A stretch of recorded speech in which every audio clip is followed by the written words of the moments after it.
اور نبی صلی اللہ علیہ وسلم دنیا کا سب سے مشکل ترین کام لے کر اٹھے تھے، اور اس کام کے لیے آپ نے اپنا سب کچھ کھو دیا تھا، ہر طرح کی قربانیاں کی، آپ کا بزنس اور آپ کی قوم کی ناراضگی، خاندان کی ناراضگی، اور اس کے علاوہ بھی بہت سی تکلیفیں، ہجرت، جہاد، کئی چیزیں، اور آپ کے بعد جو بھی اس راستے پہ چلتا ہے اس کو مشکلات آتی ہیں، کبھی معاشی پریشانی آتی ہیں، کبھی اولاد کا مستقبل تاریک نظر آتا ہے، کبھی لوگ ناراض ہوتے ہیں، رشتہ دار ناراض ہوتے ہیں، کبھی ساتھی کم ہو جاتے ہیں۔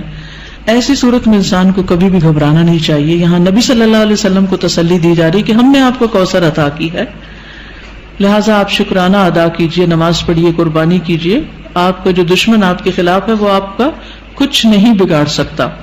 حضرت انس رضی اللہ عنہ کہتے ہیں کہ آپ ہمارے درمیان مسجد میں تشریف فرما تھے کہ آپ پر ہلکی سی اونگ طاری ہو گئی، پھر آپ نے مسکراتے ہوئے سر مبارک اٹھایا تو ہم نے عرض کی کہ آپ کیوں مسکرا رہے ہیں؟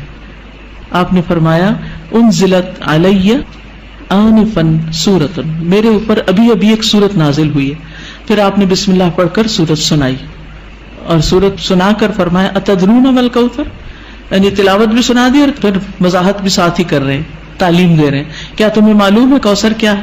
تو لوگوں نے عرض کیا اللہ اور اس کا رسول ہی بہتر جانتے ہیں۔ فرمایا وہ ایک نہر ہے جس کا اللہ نے مجھ سے وعدہ کیا ہے، اس میں خیر کثیر ہے۔ اس نہر میں کیا ہے؟ خیر کثیر ہے۔ در حقیقت یہ ایک حوض ہے جس پر میری امت قیامت کے دن آئے گی، اس کے برتنوں کی تعداد آسمان کے تاروں جتنی ہوگی، اور اس سے کچھ لوگوں کو ہٹا لیا جائے گا تو میں کہوں گا کہ یہ میری امت ہے، تو مجھے بتایا جائے گا کہ آپ کو نہیں معلوم کہ آپ کے بعد انہوں نے دین میں کیسی کیسی نئی چیزیں نکال لی تھی۔ صحیح مسلم کی روایت ہے۔ بہرحال سورت کا محور یہ ہے، مرکزی مضمون یہ ہے کہ آپ صلی اللہ علیہ وسلم پر نعمتوں کا ذکر ہے، آپ کے مقام کی فضیلت کا بیان ہے، اور اس کے بعد آپ کو کیا کرنا چاہیے اس نعمت اور فضیلت کو پا کر، اس کا ذکر ہے کہ آپ شکرانے کے طور پر اللہ کی عبادت کریں اور بندوں کے حقوق کا خیال رکھیں۔ اس میں ہم دیکھتے ہیں کہ پچھلی صورت میں 4 چیزوں کی بات تھی، یا 4 خاص باتیں تھیں، جس میں سب سے پہلے تو بخل کا ذکر تھا کہ ایک شخص یتیم کی ضرورت پوری نہیں کرتا، مسکین کی نہیں کرتا، ان کو ذلیل کرتا ہے۔ دوسری چیز نماز میں غفلت کی بات تھی۔ تیسری چیز دکھاوے کی بات تھی۔ چوتھی چیز یمنعون الماعون، لوگوں سے خیر روکنے کی بات تھی۔ اس صورت میں 4 چیزوں کے کرنے کی بات ہے۔ سب سے پہلے بخل کے اپوزٹ کیا ہے؟ الکوثر، خیر کثیر، کہ اللہ سبحانہ وتعالیٰ نے آپ کو خیر کثیر عطا کی، خیر روکی نہیں آپ سے۔ نماز سے غفلت کا علاج کیا ہے؟ فصلی، نماز پڑھو۔ دکھاوے کا علاج کیا؟ لربک، اپنے رب کے لیے پڑھو۔ اور پھر یمنعون الماعون، اس کا اپوزٹ کیا ہے؟ ونحر۔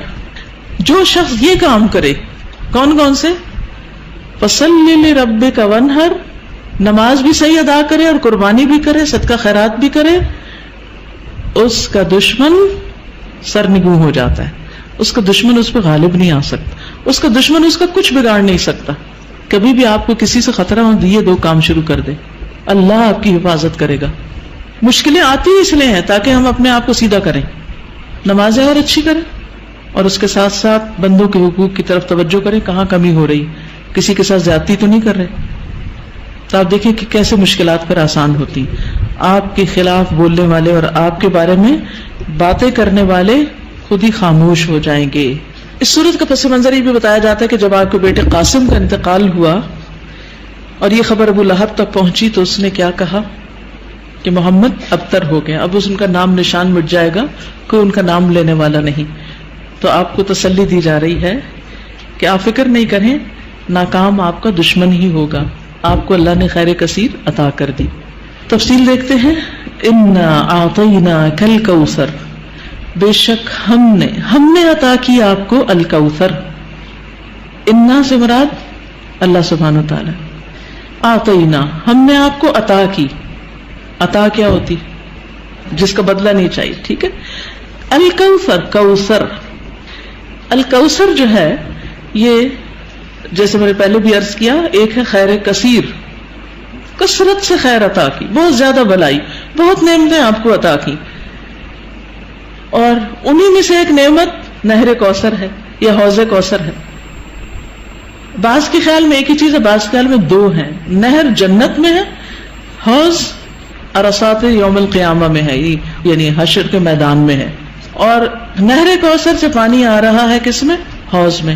اور اس کی مسافت کتنی ہے؟ 1 مہینے کی لمبائی پہ لمبا اور 1 مہینے کی لمبائی پہ چوڑا. اس کی لمبائی چوڑائی اتنی ہے.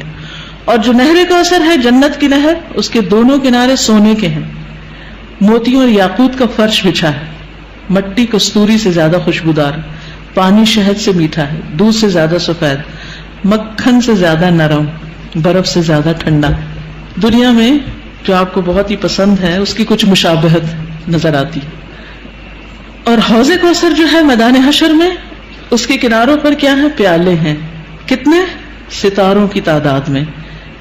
جو ایک دفعہ اس سے پانی پیے گا وہ کبھی بھی دوبارہ پیاسا نہیں ہوگا. لیکن اس سے کس کو ہٹا دیا جائے گا؟ جو بدعت کرنے والا ہو، یا جو آپ سے دشمنی رکھنے والا ہو، آپ سے بغض رکھنے والا ہو، اس کو وہاں نہیں آنے دیا جائے گا.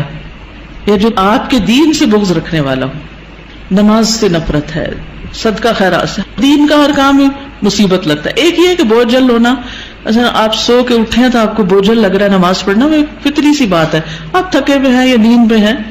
لیکن ایک یہ ہے کہ دل سے نماز کی چاہت ہی نہ ہونا.